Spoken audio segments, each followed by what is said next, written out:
Tugasku menemanimu. 这是命运的指引，让他去吧。是，主上。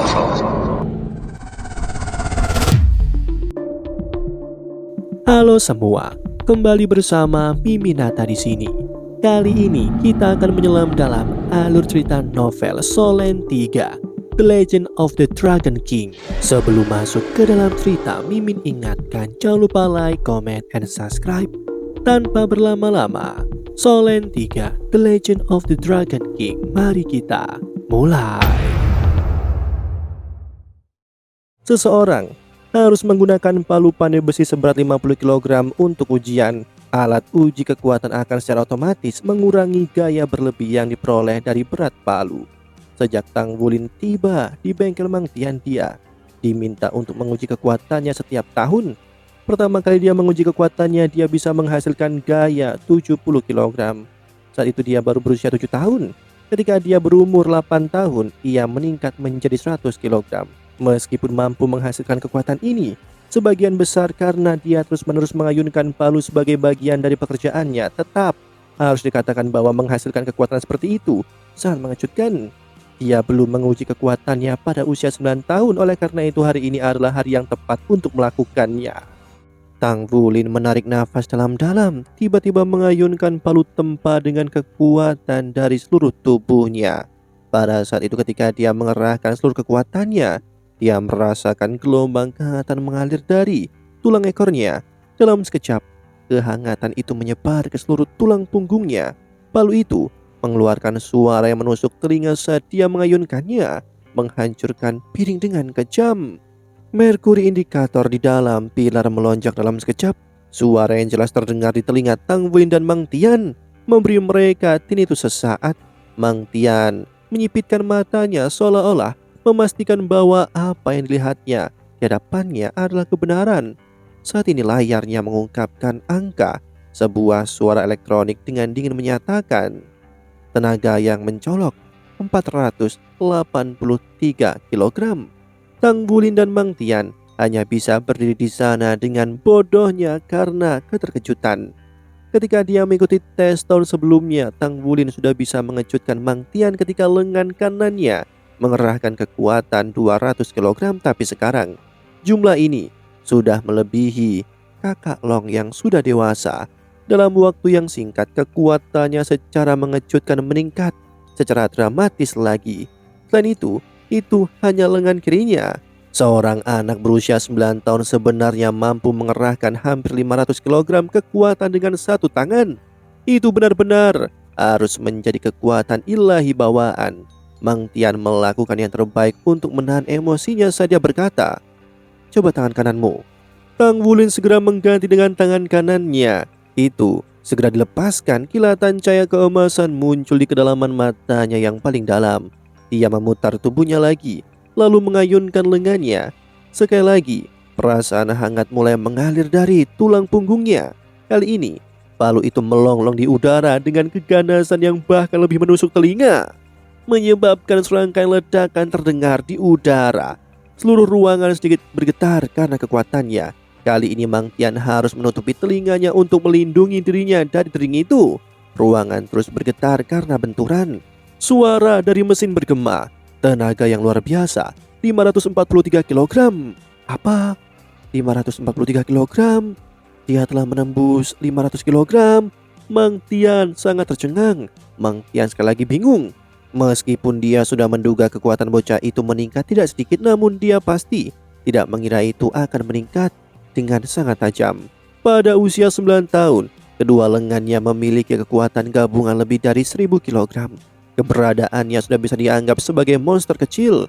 Meskipun ini hanyalah kekuatan ledakan, itu masih merupakan kekuatan yang bisa digunakan untuk menempa. Bahkan dengan pengurangan otomatis berat palu oleh mesin, lengannya masih bisa mencapai kekuatan sekitar 500 kg.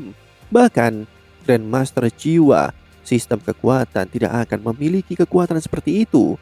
Tidak sampai peringkat penatua jiwa, kekuatan ini bisa dilihat. Deretan kebingungan menusuk kepala Mang Tian.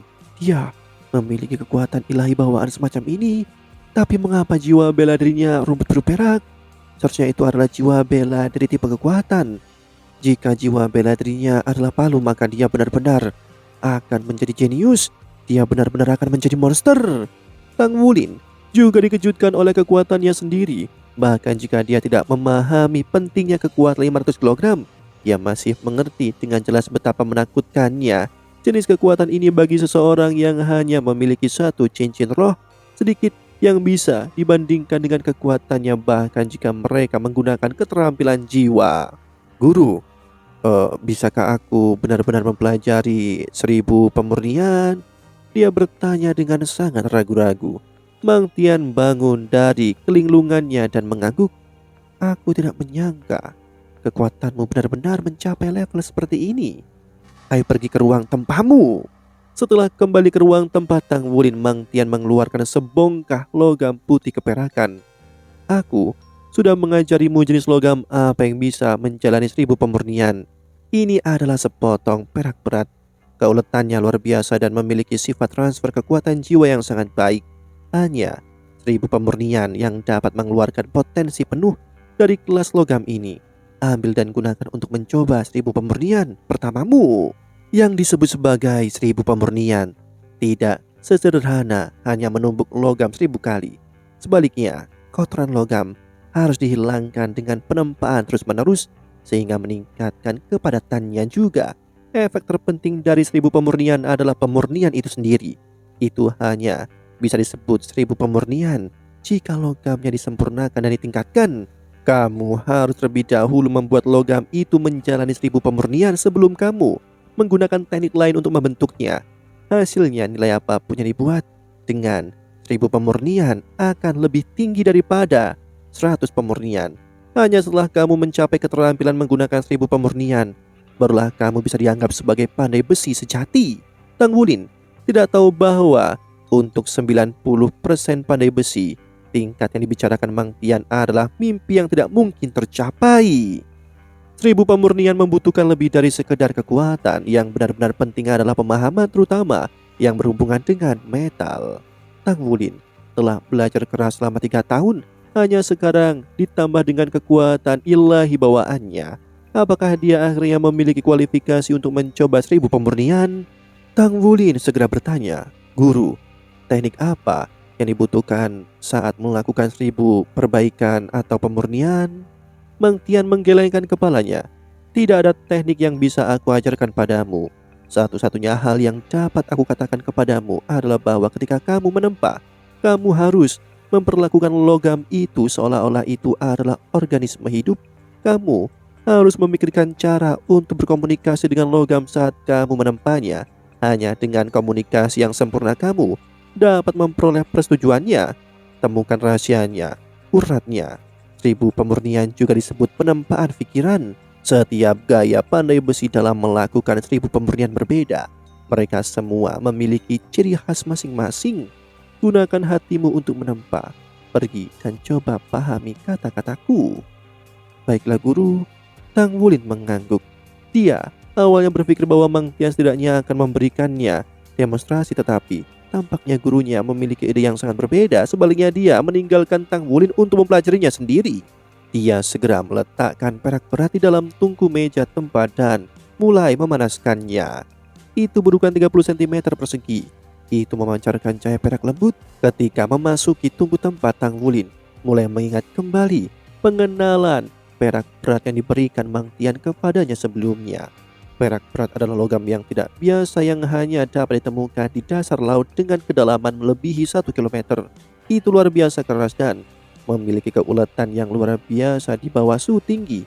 Itu juga merupakan konduktor kekuatan jiwa yang sangat baik. Faktanya, itu sangat bagus sehingga bisa memperkuat kekuatan jiwa dan memberinya dorongan 5 hingga 10%. Apakah itu digunakan untuk keperluan industri atau untuk mesin manufaktur? Itu masih merupakan logam yang sangat baik yang sulit didapatkan. Namun, kekurangan juga muncul pada logam ini. Hanya 30 cm persegi, namun beratnya hampir 300 kg. Akibatnya, meskipun perak berat diproduksi secara berlebihan, tetap tidak mungkin untuk menggunakannya dalam manufaktur mecha skala besar. Bobotnya juga membatasi aplikasi dalam pembuatan mecha. Itu jauh lebih umum di perangkat jiwa yang besar dan solid. Logam perak berat ini adalah sumber pendapatan penting untuk kota-kota tepi pantai ini.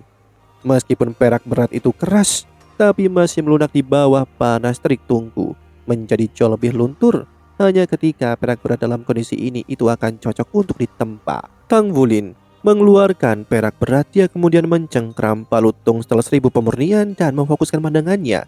Mengangkat palu di tangan kanannya, dia dengan ringan mengetuk perak berat menghasilkan suara ringan. Tes ini disebut sebagai palu uji. Sebelum pandai besi memulai pekerjaan mereka akan melakukan ini untuk menguji ketangguhan logam tempa Mang Tian. Mengaku ketika dia melihat tampilan fokus dari Tang Wulin, persepsi anak ini sangat tinggi. Jika tidak, dia tidak akan bisa meletakkan fondasi yang begitu bagus dalam 3 tahun yang singkat. Dia memiliki temperamen yang stabil dan juga sangat pintar. Sudah sepantasnya aku mewariskan seluruh pemahamanku kepada anak ini. 1000 pemurnian yang dia hadapi saat ini tidak diragukan lagi merupakan ujian yang sangat penting baginya. Saat Mang Tian berdiri di belakang dan mengamati Tang Wulin, ia yakin bahwa Tang Wulin memiliki kemampuan untuk lulus ujian ini. Di atas segalanya, tubuhnya tidak kekurangan apapun yang dapat menyebabkan komplikasi setelah pertumbuhan kekuatan Wulin baru-baru ini. Ia baru berusia 9 tahun ini. Jika dia benar-benar mampu menyelesaikan 1000 pemurnian ini, maka Mang Tian khawatir Tang Wulin akan memecahkan rekor. Pemegang rekor saat ini di Asosiasi Pandai Besi untuk 1000 pemurnian dipegang oleh pandai besi tingkat pengrajin suci pada usia 13 tahun, 3 bulan dan 2 hari. Secara alami, Tang Wulin tidak menyadari pikiran Mang Tian. Dia saat ini memusatkan semua perhatiannya dan semangatnya pada perak berat di depannya. Tang Wulin segera memulainya. Sepasang palu bergerak selaras terus-menerus menghantam perak berat. Dia bahkan tidak menggunakan kekuatan penuhnya, hanya 30-40% dari kekuatan penuhnya. Percikan terbang ke segala arah dalam sekejap. Sebuah tempo yang kaya dari dentuman memenuhi ruangan saat itu menciptakan nyanyian tempa yang hidup. Segera setelah itu, 100 pemurnian telah selesai. Mirip dengan ribuan pemurnian, 100 pemurnian tidak sederhana menumbuk logam ratusan kali. Sebaliknya, kotoran di dalam logam harus dihilangkan sambil menjaga keutuhan logam dan meningkatkan kepadatannya. Meskipun Mang Tian sama seriusnya dengan hari-hari lainnya, dia secara bertahap mulai menunjukkan senyuman. Anak ini benar-benar pintar. Dia sama sekali tidak memberikan tips pada Tang Wulin, namun dia bisa menemukan ritmenya sendiri. Potongan logam yang tidak biasa ini harus diperlakukan seperti wanita yang paling dicintai. Seseorang harus menghargainya selama proses penempaan daripada memukulnya secara membabi buta. Meskipun tampak gagah berani di luar, urat batinnya akan dihancurkan, menyebabkan semua karakteristik lainnya menderita juga. Tang Wulin menjadi semakin terkonsentrasi dalam penempaannya seiring berjalannya waktu hingga akhirnya ia memasuki keadaan yang fantastis baginya. Satu-satunya yang ada adalah perak berat di depannya. Kekuatan jiwanya meningkatkan kekuatannya, sehingga meningkatkan stamina dan fokusnya bahkan lebih tinggi. Faktanya, setelah mengalami rasa sakit dan penderitaan seperti itu, kekuatan spiritualnya pasti telah tumbuh pada tingkat tertentu. Demikianlah alur cerita novel Solen 3 The Legend of the Dragon King. Sebelum Mimin akhiri, Mimin ingatkan jangan lupa like, comment, and subscribe, karena tugasku kan selalu menemanimu.